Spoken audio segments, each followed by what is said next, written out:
Okay, so you may recall that I talked about 4 classes of applications earlier this morning. There was distributed parallel computing, data storage, data access, data analysis, and what I call dismissively legacy sockets applications. There's nothing dismissive about it.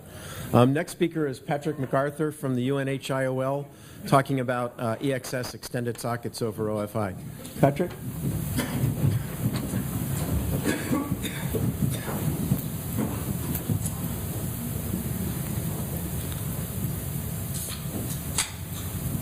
Yep, okay, so I'm Patrick MacArthur from the UNHIOL, and I'm here today to talk about the process of porting EXS from verbs to OFI and some of the issues and differences that I encountered in doing this port.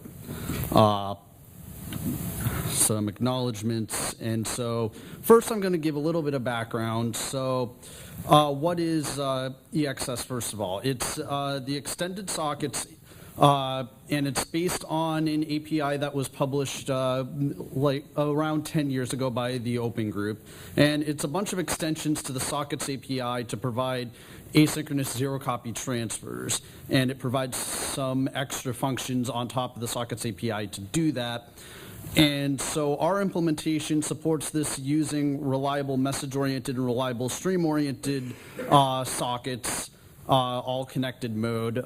We currently do not have any support for datagram mode sockets. So now the next question that comes up is, so why bother porting to libfabric when we have a working implementation over verbs? So one of the reasons is to enable porting EXS to future fabrics that may not be InfiniBand-like. Another reason is that we have had requests for a Windows version of EXS, so preparing for that. So by doing one port, that kind of gives some level of information about, so what does it actually take to do a port? How can I better build an abstraction layer inside to make another port easier? And finally, just as a general test of the libfabric providers, because EXS makes some enough use of the verbs interface that we can test the verbs and sockets providers, and have in fact found a number of issues there that many of which have been resolved.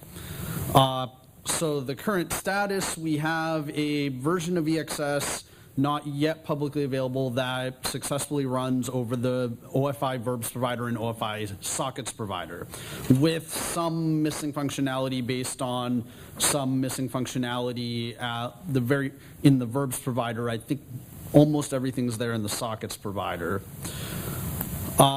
So now, the bulk of the issues that I dealt with when doing this port were actually in connection establishment and not so much in the actual data transfers.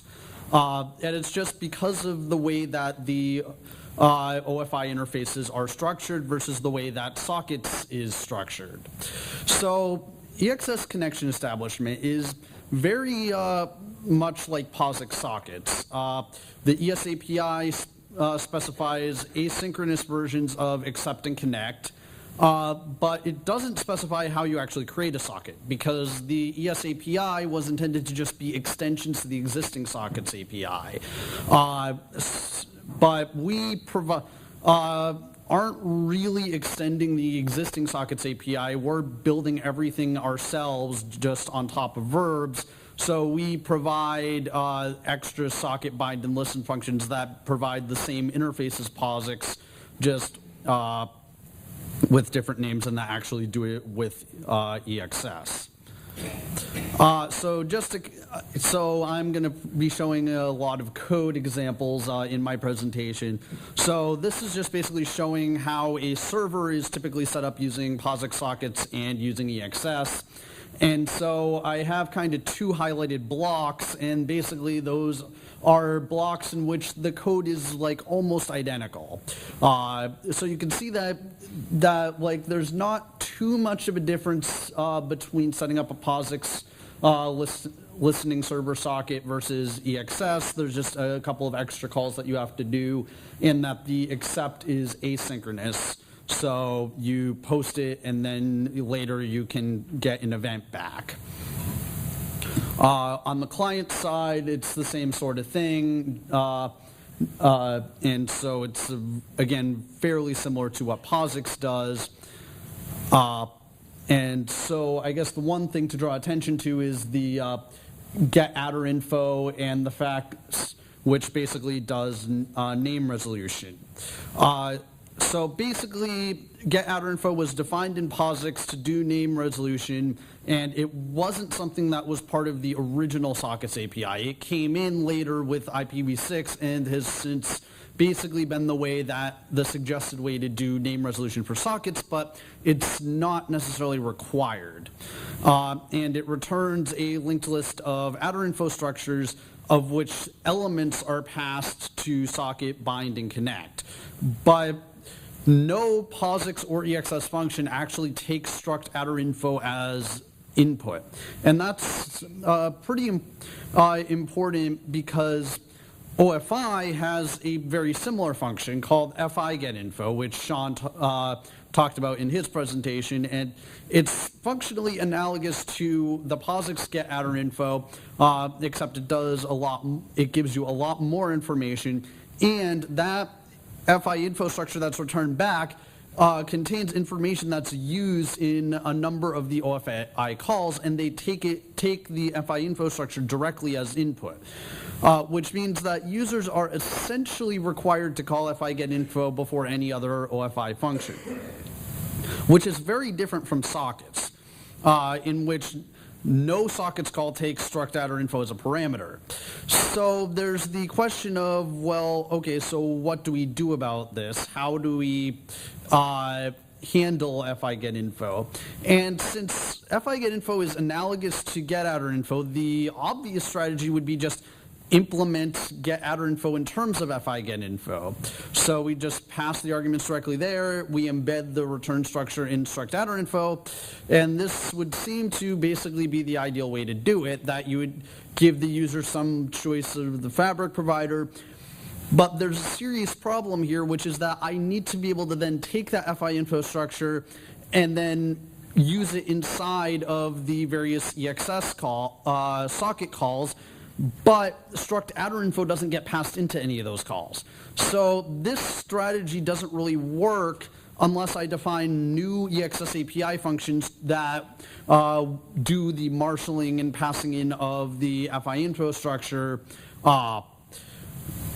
And so if we don't want to modify the existing API, we can't really do this. So what I wound up doing instead is call FIGetInfo within the calls that actually need the FIInfo structure. And so the FIInfo structure is stored as part of the connection state and then gets passed to the various functions that need it. Now there's a disadvantage here, which is that I'm hiding the decision of what fabric provider to use from the user. There's not really a good way for the user to give any hints as to what fabric provider they want, apart from specifying source and destination addresses. And basically what we currently do is we just use the first one, the list for which listen and connect succeeds, and all of the other and it matches all of the requirements of EXS. Now, there's another big difference in OFI, which is how it handles endpoints. As I mentioned, EXS, it does reliable connections. The verbs implementation relies on the RDMA-CM to set up reliable connections. And so in sockets, listening and connecting sockets are both created with the same system call, and it doesn't really differentiate between them until you actually call connect or listen, at which point they actually become distinct socket types.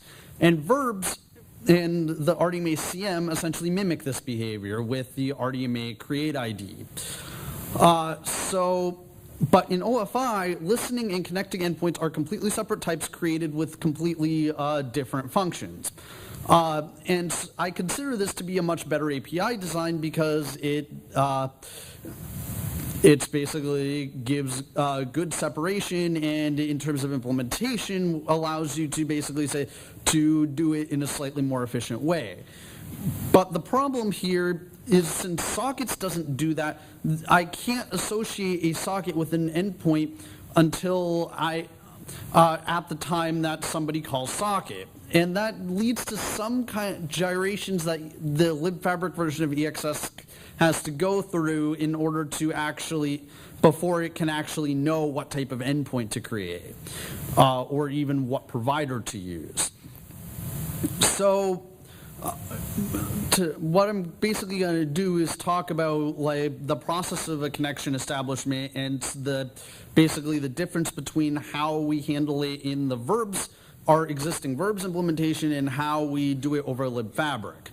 So in sockets, the socket call, EXS socket, we just need a unique FD that we can return to the user. That's their handle for the socket.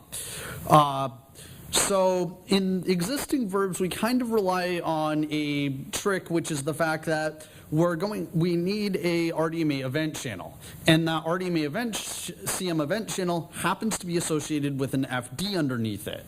So we can just return that FD as the socket FD.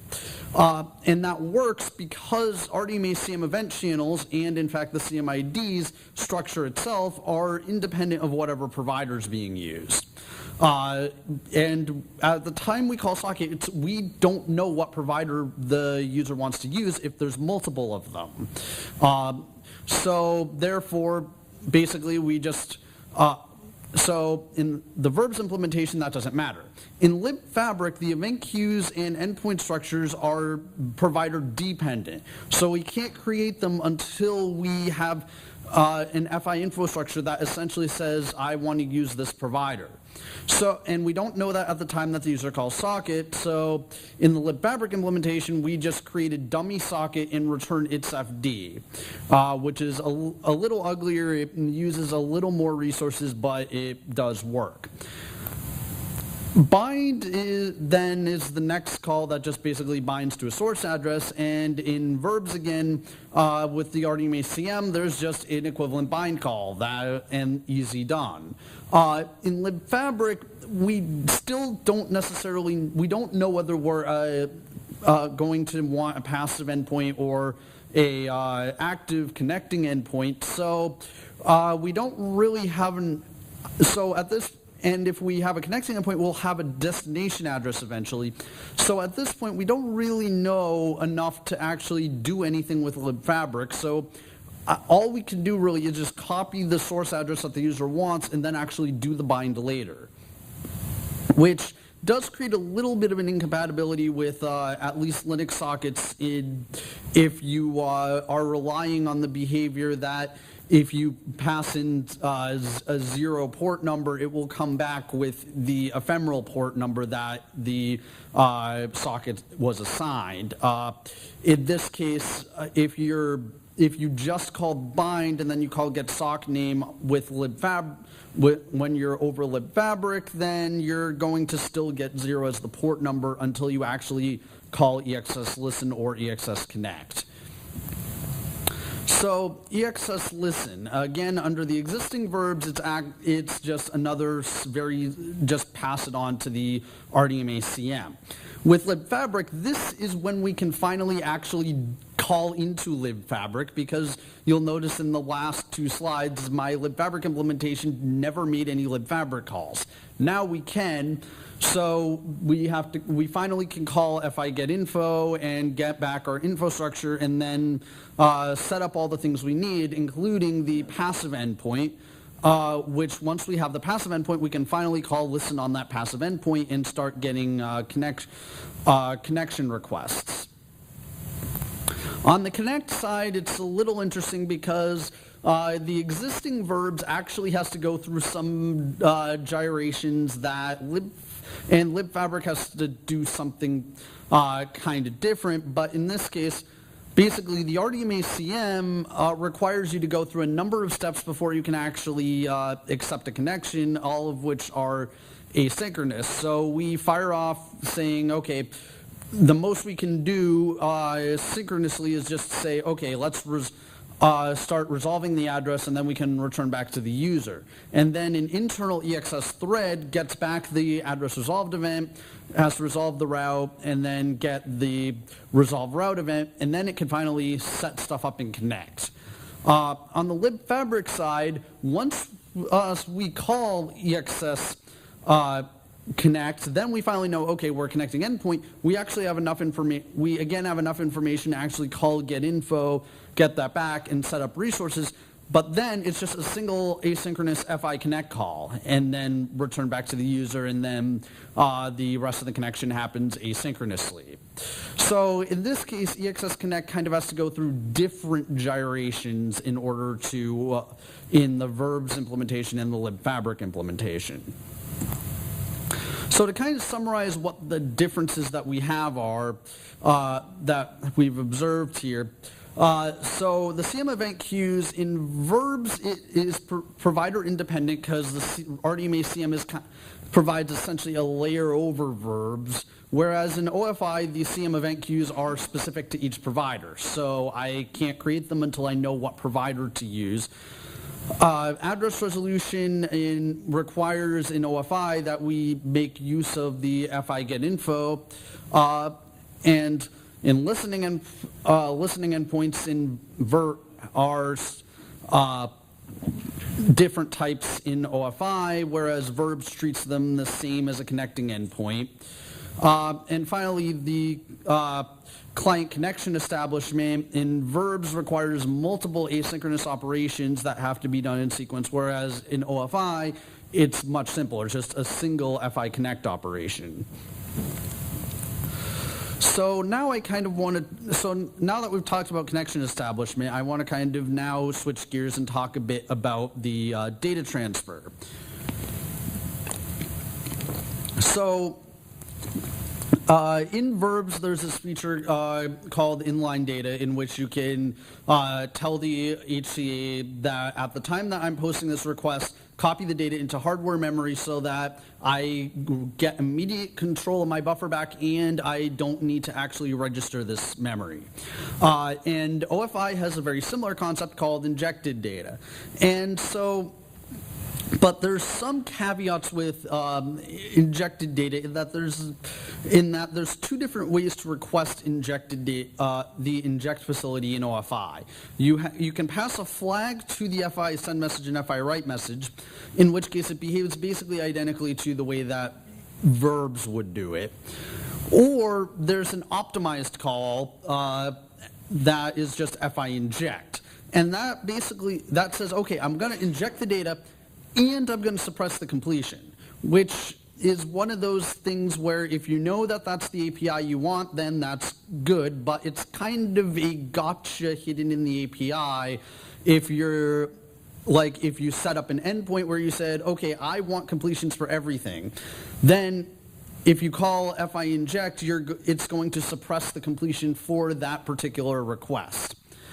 Another thing, although with the current verbs provider, I don't think supports the resource management that Sean had alluded to in his presentation. So you also have the issue that if you are suppressing completions, then that may lead to CQ overrun unless your application is specifically tracking how many sends it's doing and periodically making sure that it's signaling them. Again, if the verbs provider winds up implementing the resource management functionality, then this may become a moot point. Now, another big issue is the way that verbs handles immediate data. And so in verbs, you have an incoming RDMA write with immediate data that consumes and when you get it, it happens to consume a posted receive work request.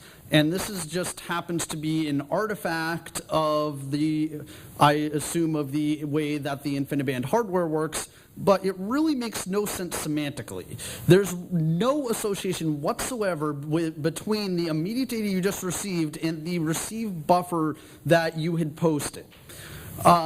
So in OFI has to maintain some degree of compatibility with this. So in OFI, it's essentially optional to consume a posted receive work request. So if no receive work request is consumed, then the context that you get back in the completion entry is going to be null. So if you set all of your operation context to non-null, then you have a way to tell when you get your completions back whether or not you actually need to repost that work request.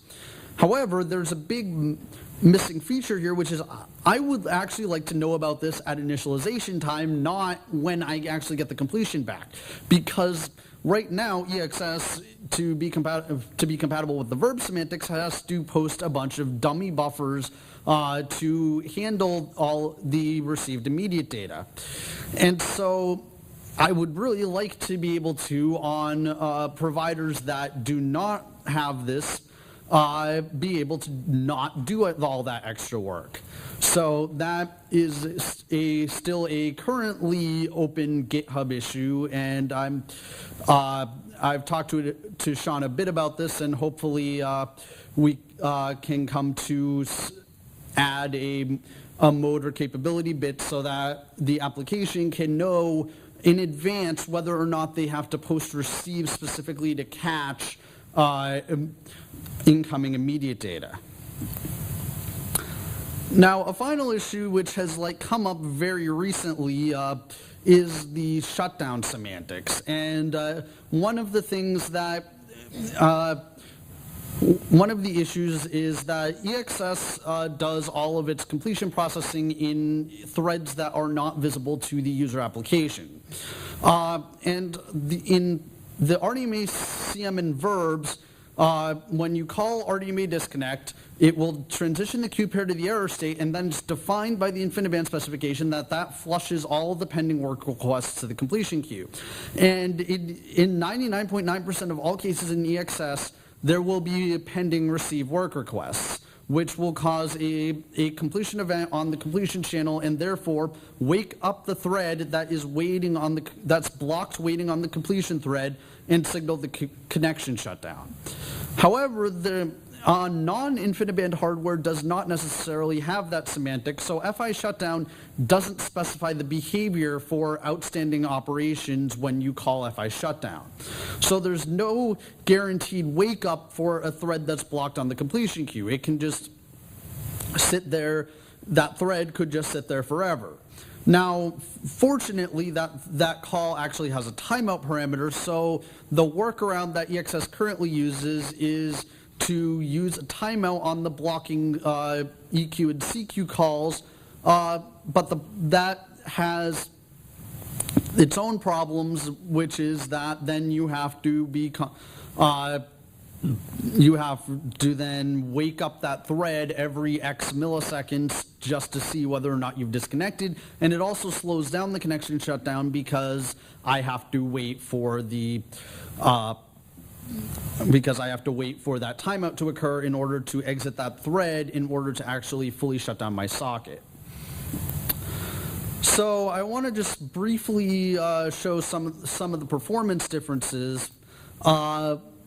So we did some performance tests using Mellanox FDR HCAs, and basically comparing the verbs as it existed in OFED 352 against the latest Git masterlib fabric, and we're comparing the OFI verbs provider against the existing verbs implementation. And so the first test that we did was just throughput, in which we see that that OFI verbs performs has a little bit lower throughput, but not by much. They're basically identical, except for the fact that just because of the way the OFI verbs provider works, it has to go through an extra software layer, and therefore it's expected that the OFI verbs implementation is not going to be as good as just going through verbs. We expect that if we were to use an optimized provider specific to the hardware that we're using, that then we would see about equivalent performance. Now, in latency, there's a bit more of a difference, and part of the reason is that the OFI verbs provider currently does not have FI inject support. So I show here, and there's also the software overhead, and I show basically the bottom curve has verbs with inline enabled, and the middle curve is verbs with inline disabled. So we can see that there's some effect that's just because of the lack of FI inject support in the verbs provider, and some effect that's just extra software overhead in the fact that the calls are all going through the extra software layer. So to conclude, I've successfully ported EXS to the OFI verbs and sockets, and it works over the OFI verbs and sockets providers. By porting EXS, I've uncovered many bugs and missing features in OFI and the providers, and I've revealed some differences between OFI and verbs that may matter to somebody implementing something that sockets like. And basically that OFI distinguishes between listening and connecting endpoints, that the requirement to call FIGetInfo, and the fact that in OFI, for performance reasons, every structure is provider specific, and just some differences in the OFI and verb semantics just due to hardware differences. So thanks for your attention, and I'll be glad to take any questions.